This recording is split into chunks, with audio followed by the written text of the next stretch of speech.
Esta conferencia comenzará a grabarse. Hola, buenas tardes. Esta es una reunión prevista para los bancos de sangre, coordinaciones departamentales e IPS que realizan transfusiones a nivel nacional.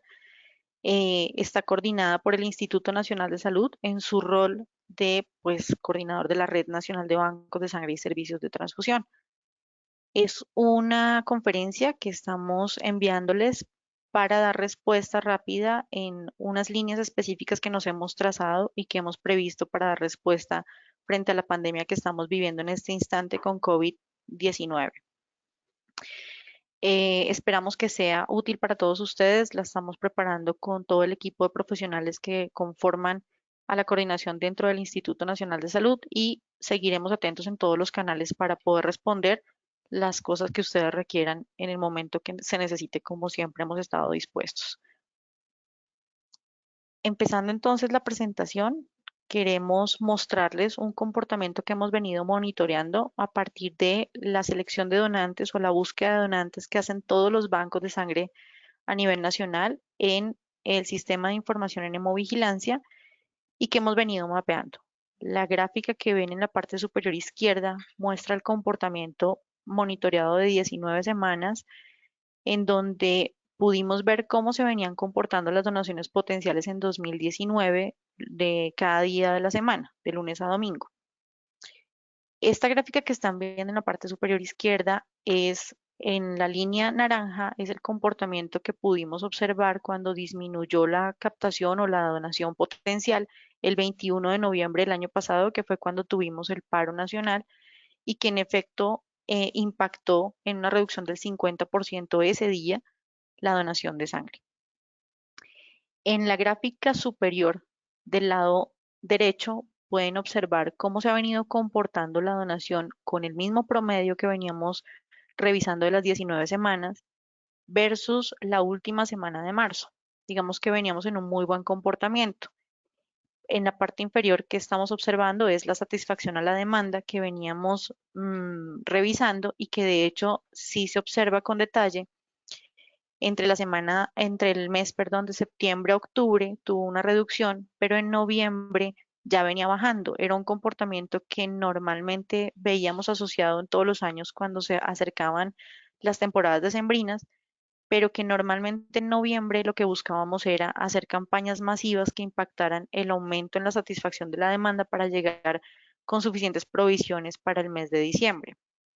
Particularmente para 2019, en diciembre, pues fue el mes en donde menor satisfacción pudimos lograr desde los bancos de sangre y eso pues evidentemente muestra el impacto que tuvo la última semana de paros nacionales y demás y que afectaron la donación y apenas estábamos repuntando entre enero y febrero con esa satisfacción a la demanda.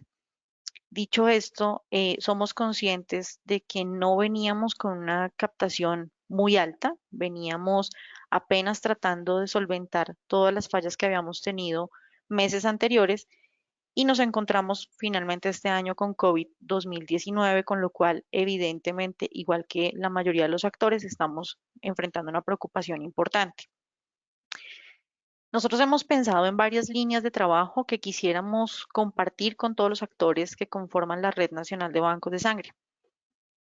Una de las estrategias en las que hemos pensado con mayor fuerza y que creemos que debe ser la principal en la cual todos trabajemos, y allí están incluidas las IPS, los bancos de sangre, las asociaciones científicas, coordinaciones departamentales y demás, es que pues estamos enfrentando, si tuvimos una disminución en noviembre, pues superior al 50% en la donación, en este momento que estamos teniendo un lineamiento orientado hacia el aislamiento social y la inactivación de espacios públicos y empresas para la colecta de sangre, pues muy seguramente nos vamos a enfrentar efectos negativos en la satisfacción y oportunidad de entrega de hemocomponentes.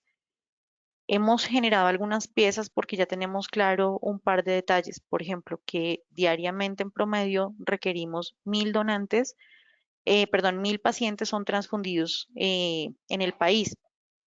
Pero contrario a lo que veníamos diciendo normalmente, y digamos que las piezas que OPS normalmente nos venía entregando era un donante puede salvar 3 vidas y todos sabemos que eso es verdad porque se obtienen al menos 3 hemocomponentes por donante. Pero lo que nunca habíamos hecho la relación es que un paciente a su vez necesita al menos 4 donantes para estabilizarse. Entonces, en la gráfica que ven en la parte inferior de esta diapositiva, se puede observar que si bien, por ejemplo, la unidad de cuidado intensivo de adultos es la que mayor consumo de hemocomponentes representa, es decir, que consume más del 25% de los hemocomponentes que se transfunden en el país, seguido de urgencias, la línea azul lo que muestra es el índice de componentes que en promedio un paciente requiere.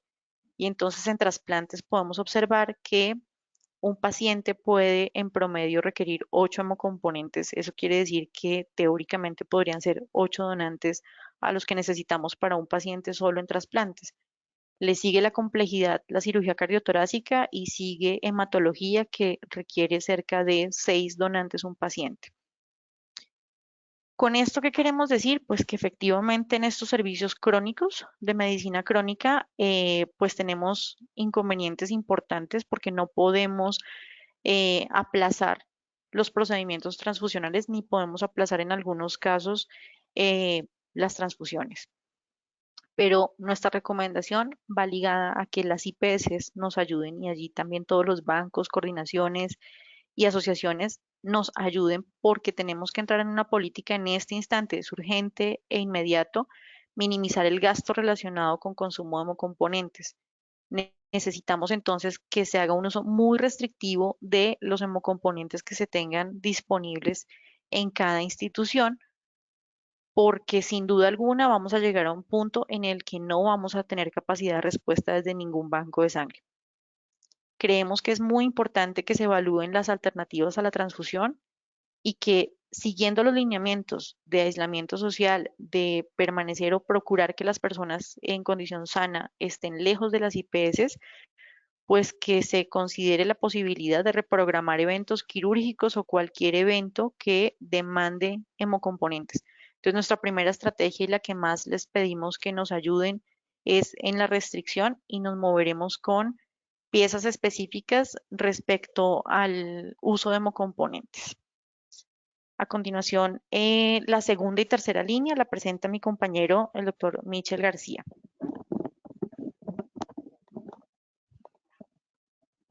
Buenas tardes. En primer lugar, quiero agradecerles a todos los promotores de sangre, a todo el personal técnico administrativo de calidad y a todo el personal del servicio, de los servicios de transfusión, a los directores de clínicas y hospitales por su interés en participar en esta conferencia y porque como coordinación nacional de esta red de bancos de sangre y servicios de transfusión, somos conscientes del rol indispensable que cada uno de ustedes desempeña.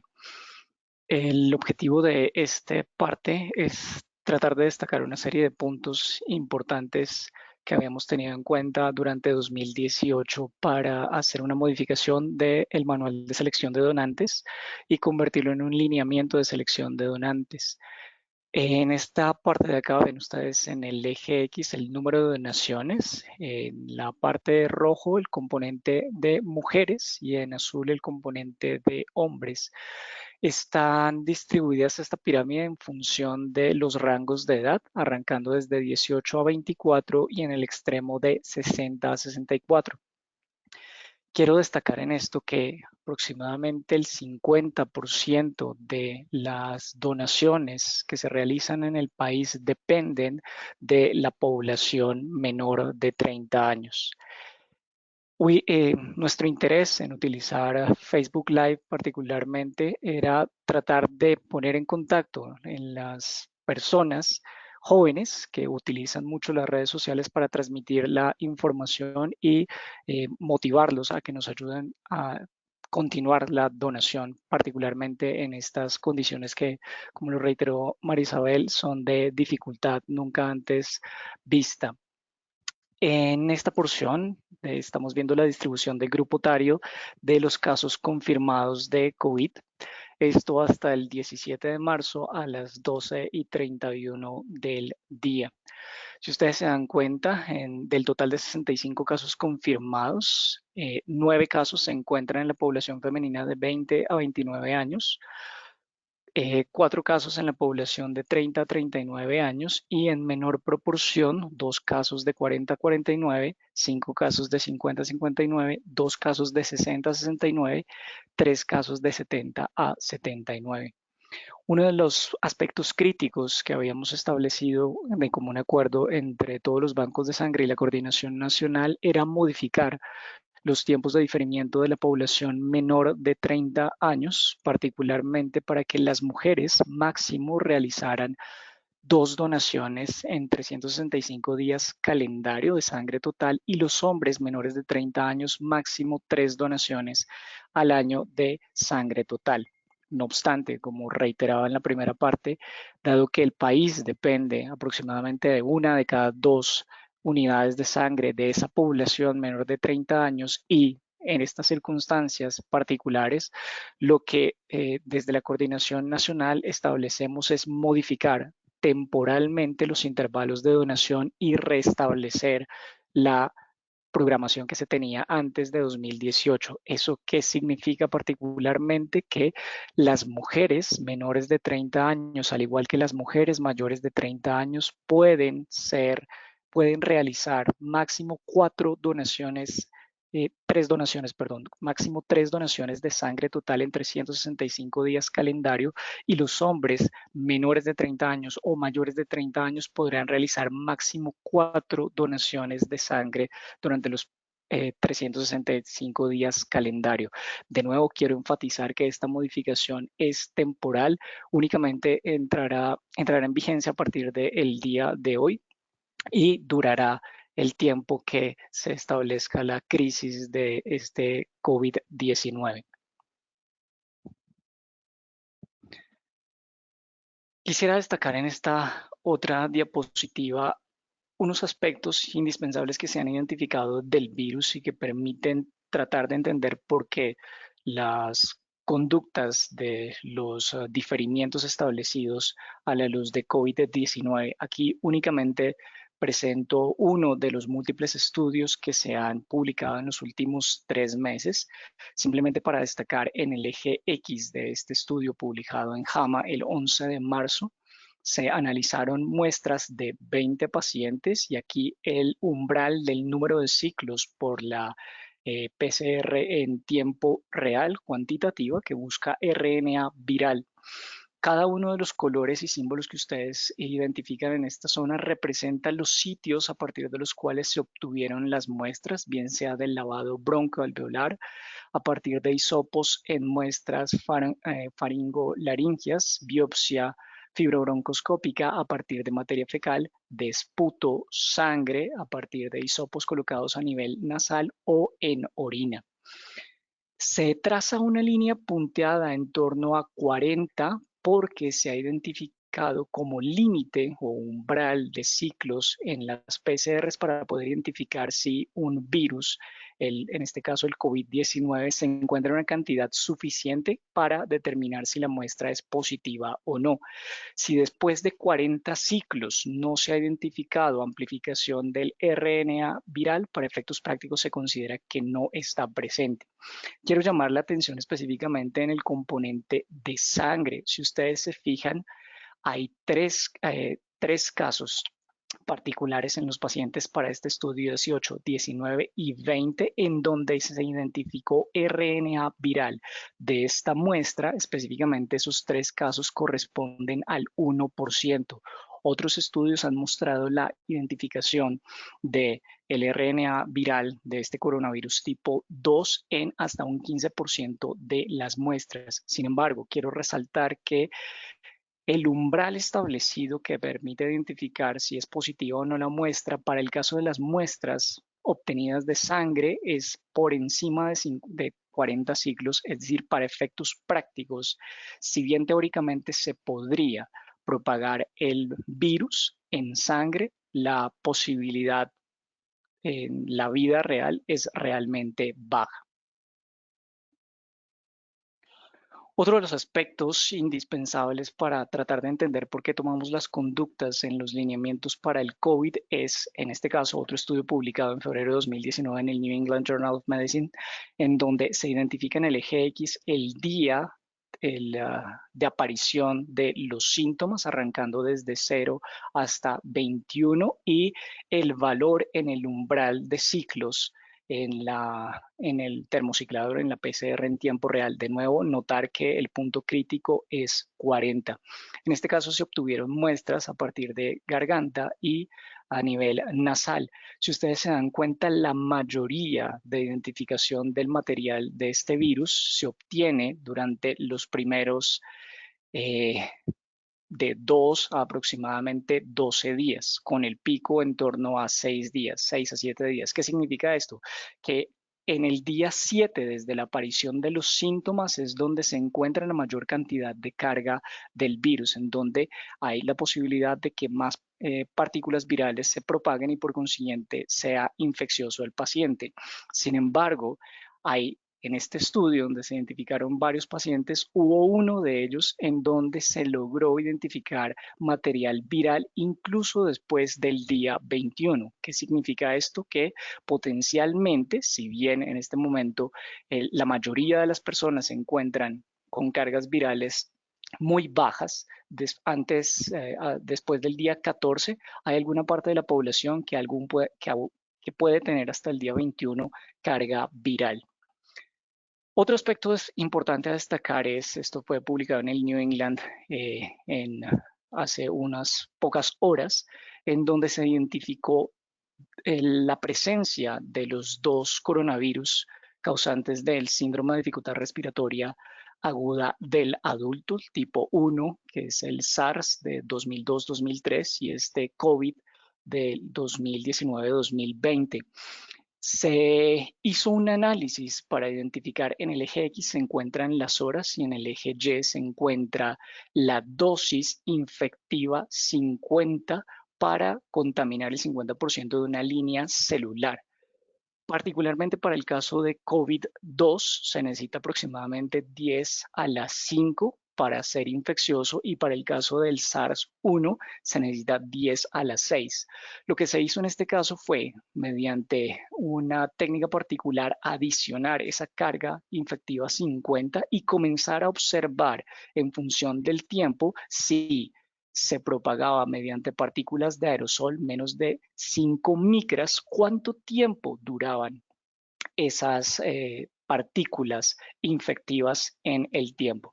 Nos damos cuenta que los investigadores lograron identificar concentraciones de ambos virus después de 3 horas. ¿Qué significa esto? Que en teoría, en este análisis, en estudio controlado en condiciones de ventilación restringida, hasta 3 horas las partículas en aerosol pueden propagar el virus. Sin embargo, la concentración está por debajo de esa dosis 50 infectiva que habíamos dicho era 10 a la 5 en el caso del COVID-2 y 10 a la 6 en el caso del SARS-1. Otro aspecto indispensable, se ha encontrado que ambos virus pueden sobrevivir hasta 8 horas en superficies que tengan cobre. Se ha observado que pueden sobrevivir hasta 24 horas en superficies de cartón. Se ha encontrado también que pueden sobrevivir los dos virus hasta 24 horas en acero inoxidable y se ha encontrado también que pueden sobrevivir hasta 48 horas en material plástico.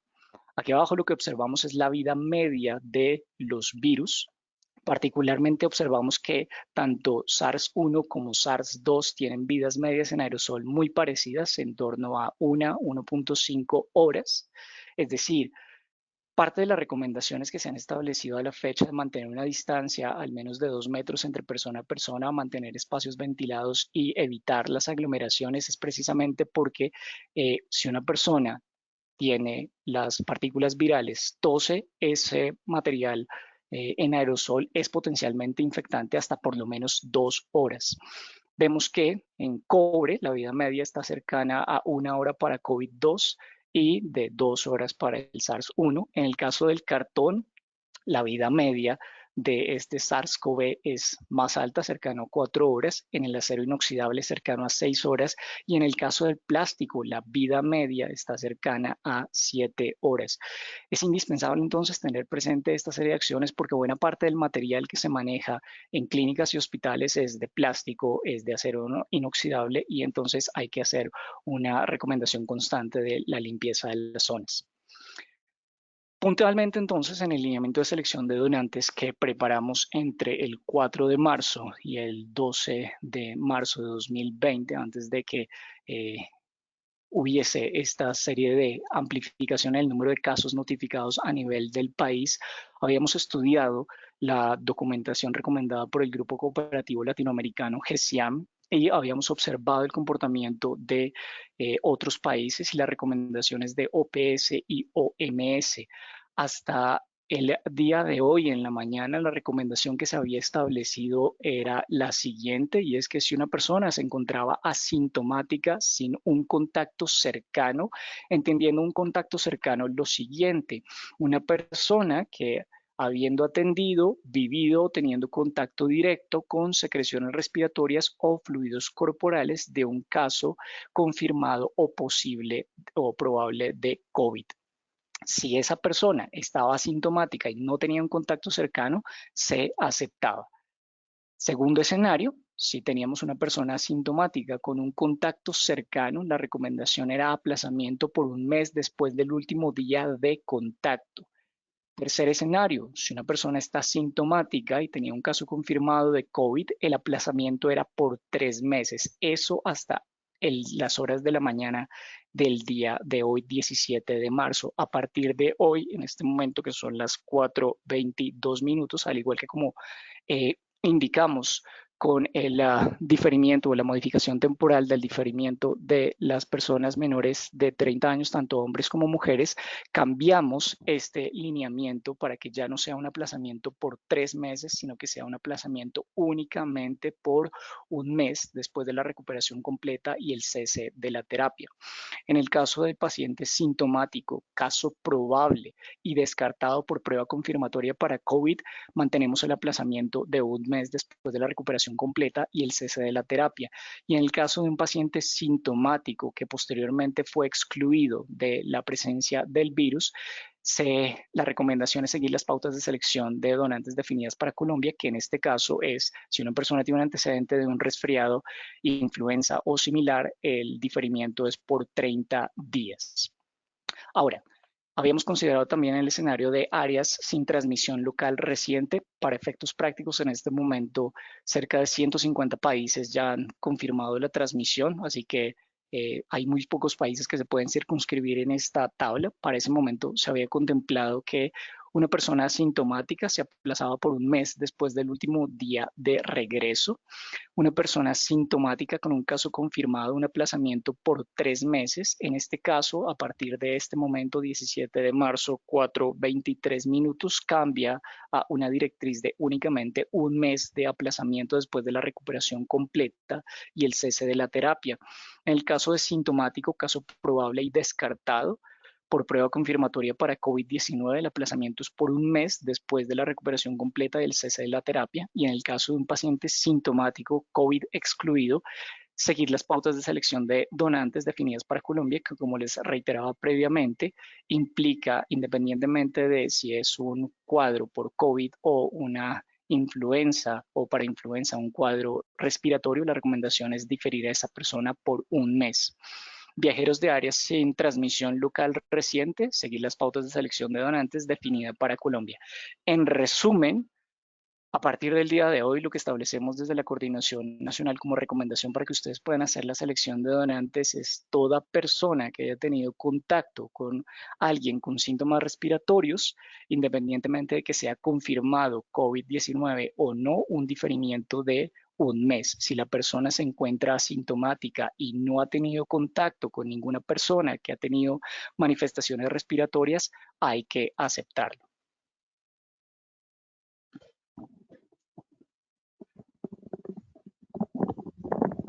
Bueno, entonces continuando con lo que venimos presentando precisamente en este instante, pues Varias cosas nos van quedando claras. Una es que pues tenemos clarísimo que con las nuevas restricciones poblacionales pues es lógico que se nos va a reducir el número de donantes. Por lo tanto, digamos que ya hemos ido abordando primera y segunda línea, tercera línea inclusive de la modificación en los intervalos y en el criterio de diferimiento que rige a partir de hoy. Eh, Nuevamente reitero lo que decía mi compañero, pues la modificación en los intervalos se hace por esta situación particular que tenemos con la pandemia de COVID hasta que salgamos de este nivel de alerta. En ese instante, cuando todo vuelva a la normalidad, pues volveremos a los lineamientos que tenemos claramente establecidos. Entonces, digamos que en este instante, la cuarta línea que nos proponemos requiere el apoyo de todos los actores de la red, bancos de sangre, IPS, coordinaciones departamentales, sociedad científica y demás. Y hemos previsto varias cosas. La primera es un apoyo permanente de todos, articulados y trabajando pues de manera conjunta con un movimiento en redes sociales, con mensajes unificados. Entonces, el equipo de comunicaciones del Instituto Nacional de Salud, pese a que está también desbordado con varias tareas que le han correspondido para apoyar justamente la pandemia, nos ha apoyado también con unas piezas.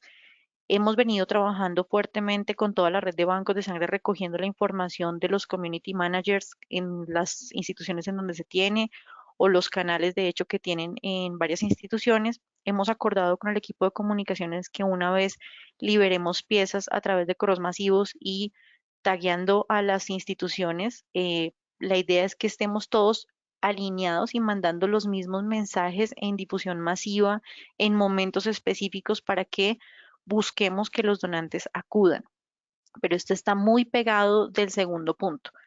El segundo punto, que no es un invento tampoco para Colombia, sino que de hecho nos estamos pegando de los sitios en donde ya han tenido que convivir con esta situación, es que dado que no tenemos en este momento autorizaciones para espacios abiertos, no tenemos probablemente eficiencia en empresas porque todo se está promoviendo teletrabajo, se está promoviendo aislamiento social, pues necesariamente los bancos de sangre tienen que acudir a convocar donantes a partir de sus bases de datos. El propósito de esta convocatoria es que también se hagan cosas rigurosas porque no podemos, y eso es muy importante que lo tengamos todos claro, no podemos mandar dos mensajes diferentes. Por un lado, le estamos mandando muy fuerte en redes la información a la población general de que se quede en sus casas y por la otra no le podemos decir que los hospitales sí son seguros para ser donantes, pues no, no tendría mucha presentación.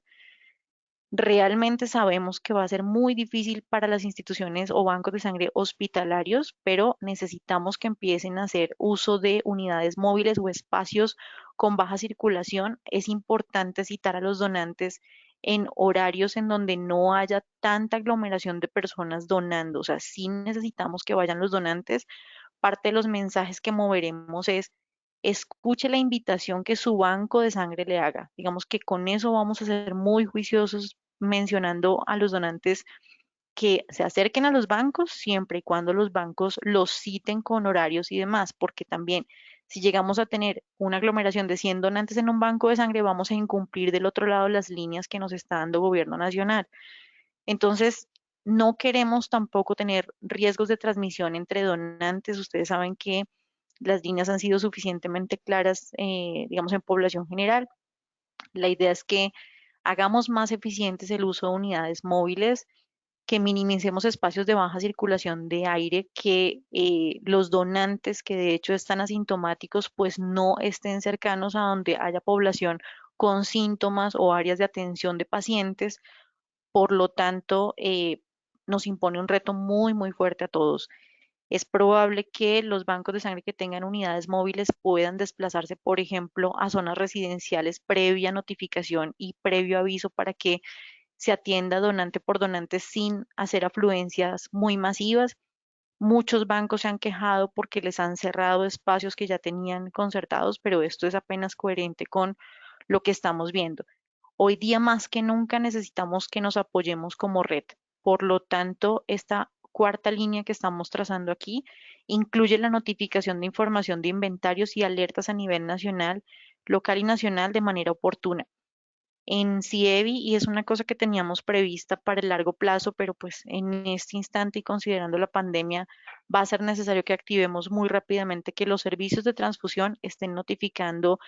En el ideal sería diario, en el óptimo sería al menos semanalmente los inventarios con los cuales se están moviendo para nosotros estar alertas y poder disponer con la mayor oportunidad que logremos la sangre en donde se requiera nuevamente para urgencias vitales. Entonces, la invitación es a que todos los servicios de transfusión notifiquen en el botón que dentro de CIEVI han visto que se llama CRH y nosotros empecemos desde ya a hacer movimientos de alertas, pero todo coordinado con las coordinaciones departamentales. Importantísimo y una invitación que no queremos dejar pasar es que desde el instituto estamos haciendo un gran esfuerzo coordinados con ministerio y pues obviamente a través de la autorización que da presidencia para que el ministerio sea vocero oficial, les pedimos a todos los actores que estén verificando permanentemente las alertas epidemiológicas y comportamiento de situación solamente a través de canales oficiales. Los canales oficiales son Ministerio de Salud o Instituto Nacional de Salud de Colombia. Nosotros estamos procurando tener la información lo más actualizada posible, pero necesitamos que toda la información que fluya sea por esos canales oficiales y que de hecho una responsabilidad que tenemos todos como parte de la red es manejar información lo más limpia, transmitirle calma a la población general, pero evidentemente pues tenemos que enfrentar un reto muy tremendo. Este es un panorama que si ven en el mapa del lado izquierdo, pues digamos que cada vez no es ajeno para nadie, es un mapa en el cual cada vez siguen saliendo más puntitos y cada vez van creciendo y nos tenemos que enfrentar a esta realidad. Esto es tomado, una fotografía tomada el día de hoy a las 12:30. Hasta las 12:30 del día teníamos 65 casos confirmados en Colombia. Sin embargo, el instituto está haciendo todo el proceso para hacer todas las pruebas que correspondan. Se está haciendo todo un fortalecimiento y transferencia tecnológica, pero es claro y tenemos que tener desde ya presente que esta situación puede seguir aumentando el número de casos positivos.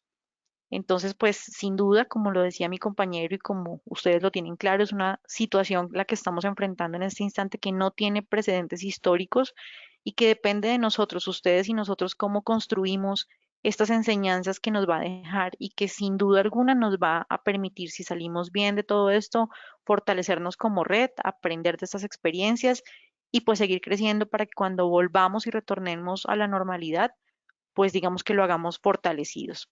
Entonces, concluyendo esta reunión, o más bien esta conferencia que les transmitiremos, les vamos también a ir adjuntando las piezas que vamos diseñando para el movimiento en redes. Les invitamos a las coordinaciones departamentales, IPS, asociaciones científicas, a que no dejen solos a los bancos de sangre, a que nos ayuden también en la divulgación de estas piezas, porque sin duda alguna necesitamos movernos en bloque, pero una responsabilidad súper clara y que tenemos que cada vez ser más conscientes es el uso racional, uso restrictivo de la sangre a partir de este momento, porque vamos a llegar a un punto crítico, tenemos que prepararnos para ello. No somos el único país que lo está enfrentando, pero tenemos desde ya que estar programados y previstos. Del lado del equipo del Instituto Nacional de Salud, de todos los profesionales, tanto de la coordinación de la red como de las demás áreas, cuenten con todo nuestro apoyo. Aquí estamos todos presentes, todos estamos enfrentando esta situación, pero nuevamente reiteramos que estamos seguros que vamos a salir muy bien y aprendiendo muchas cosas. Así que feliz tarde para todos. Les pedimos nuevamente excusas por no haber podido utilizar el canal inicialmente previsto. Y bueno, seguiremos en contacto con todos. Quedamos muy atentos a las preguntas que ustedes tengan. Las recibiremos por los canales formales que siempre hemos manejado, correo electrónico, vía chat también. Y procuraremos en los canales institucionales, YouTube y Facebook, de ser posible, publicar las presentaciones o esta presentación para que ustedes la tengan disponible. Muchas gracias a todos, éxitos en las jornadas y estaremos atentos a apoyar en todo lo que se requiera.